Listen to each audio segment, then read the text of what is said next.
ang kanilang linkage ay peptide pattern. Peptide pattern. Ang tawag dito is the primary structure. Primary structure. First, the sequence of primary structure refers to the sequence of amino acids. Sequence of amino acids in protein. Then, the protein can actually have substructure. Yan. Tapos,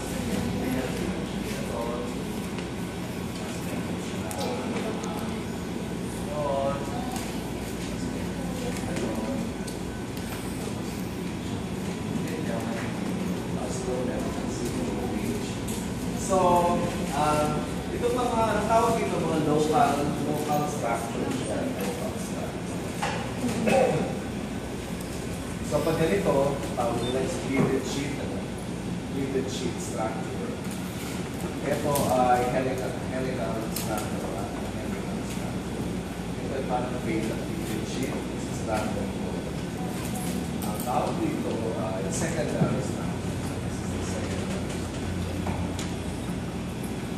Ang secondary structure yung itong mga ganito. Local structures found in protein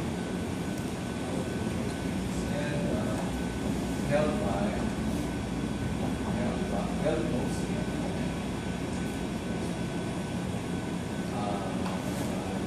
hydrogen bonding.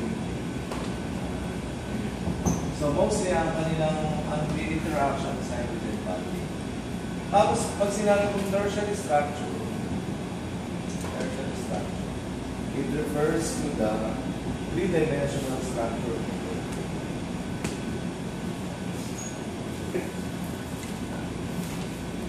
So, ito na yun. This is the 3D structure. Kasi pwede mo itong, i-stretch din, And then you can have NH2, tapos meron tapos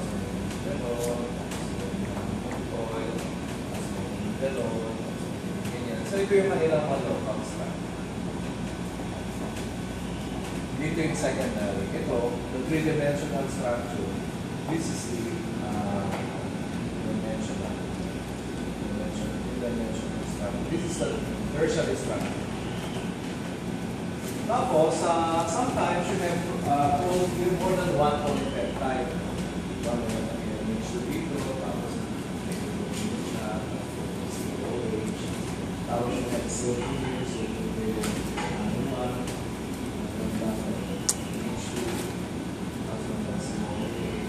so meron po isang, this is one polypeptide. This is another polypeptide. How dito sa structure na quaternary structure.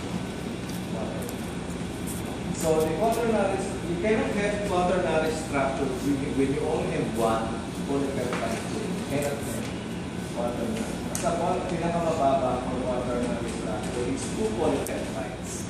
So the quaternary structure refers to the structure of two or more polypeptides. May mga enzymes kasi, yung mga proteins na they're made up of many units, mga sub-units sila. Tawag doon sa structure nila ay quaternary structure. Pag sinabi mong denaturation of proteins, ibig sabihin you are denaturation, you are actually destroying destruction of the higher order, destruction of secondary, tertiary, or quaternary structure. So minsan, for example, if you subject the protein to a reagent that cleaves the sulfur disulfide ligands, because the performing acid of titanium, it's already one way of denaturing the protein. Halimbawa dito sa ating sa ating sample HCl and sodium hydroxide is able to denature the protein, so it's able to destroy the structure of the protein by protonating the ionizable groups. So halimbawa noon, ang ionizable group ay O- nagiging OH siya. Si OO- nagiging COOH. So kung meron ng salt bridges, meron 3 plus and COO- nagiging destroy. Addition of lead acetate,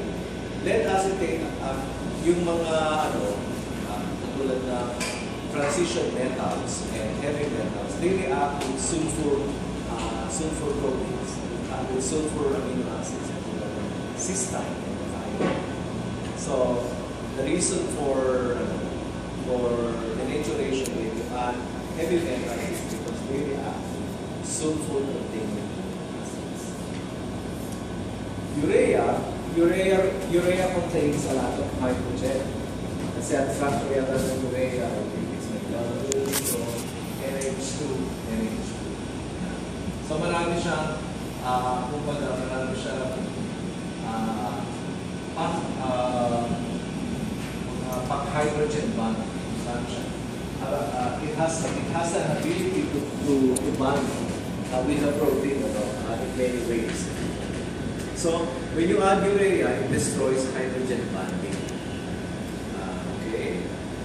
With ethanol is an organic solvent, and it destroys hydrophobic interaction. Kasi may mga amino acids na meron silang benzene as a R group, tulad ng phenylalanine, meron silang tryptophan, yung baby, meron silang mga alkyl R groups. And these are non-polar, so they can also interact with each other, tawag hydrophobic interaction. Yung hydrophobic interaction na yun, they are destroyed by addition of organic solvents. Kaya kung halimbawa, meron kang egg, nilagyan mo siya ng chloroform, nilagyan ng carbon tetrachloride, magpupuagulate yun. Anong nakikita dito sa denaturation of protein? Kailangan ito makita niya na nagpupuagulate yung albumin. Ibig sabihin, nagpupuagulate, kung at the start siya, clear yung solution, after a while, nagiging clouding siya. O kaya makakakita ka talaga ng mga solid na proteins. Halimbawa, yung milk protein, na napani siya sa refrigerator nyo, when you look at it, ang dami niya mga pumupuno na solid, which are actually they precipitated because the pH of the solution increased due to bacterial contamination. Ang heating naman, kasi, when you heat the substance, they actually increase the kinetic energy of the atoms. When they increase the kinetic energy of the atoms, they move faster. So the three-dimensional structure of the protein is destroyed by the movement of this atoms. Then also agitate. Bakit naman pag yung agitate vigorously, why would it cause denaturation? Kasi air contains oxygen, and agitate vigorously, oxygen reacts to protein and it gets oxidized. Sa pag kinalog-kalog yung mabuti yung protein, kung yung albumin, kakaroon yung concentration, ilagay mo siya sa water bottle, ilulog mo siya directly with hot water, siya ay, tulad pag piprito kayo ng itlog, nagano siya, you see, some denaturation steps are irreversible. Katulad halimbawa na nag-boil kayo ng egg, di malamig yung egg, binoil nyo, naging solid. Kapag malamig na uli yung egg, hindi na siya bumabalik ulit sa pagiging viscous and liquid. So, tawag na irreversible ang denaturation. Kaya siya naging solid na matigas yung egg. It's because the protein got denatured. In some instances, denaturation is reversible. So, pag pinilin ko, tapos pinalamig ko, bumabalik ulit. So again, HCl, sodium hydroxide, it's responsible for the protonation of ions in groups. It destroys the structure. Lead acetate is one of the heavy metals. It reacts with sulfur containing acids such as cystine. Urea, it contains a lot of hydrogen, which is capable of hydrogen bonding. So it destroys, it competes for hydrogen bonding molecule. Why would it destroy the structure? Because the local structure, the mga alpha helical structure, mga random coil, or beta sheet, these are actually held together by hydrogen bonding. And then, addition of ethanol, yung ethanol ay, it causes denaturation because it also destroys hydrophobic interaction. When you heat the water, the atoms are moving very rapidly, it destroys the structure. And when you agitate your stir or agitate the solution containing albumin, it mixes with oxygen in the air, and it is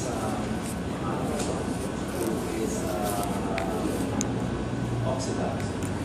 So hindi na natin kaya gawin the same environment kasi meron siya preparation ng standard solution, meron din siyang preparation ng standard. Meron din siyang leading sa spectrophotometer. Actually, yung quantitation ay isang laboratory session siya. So today, ang magagawa lang natin, we can isolate homoglobulin from carbon egg white.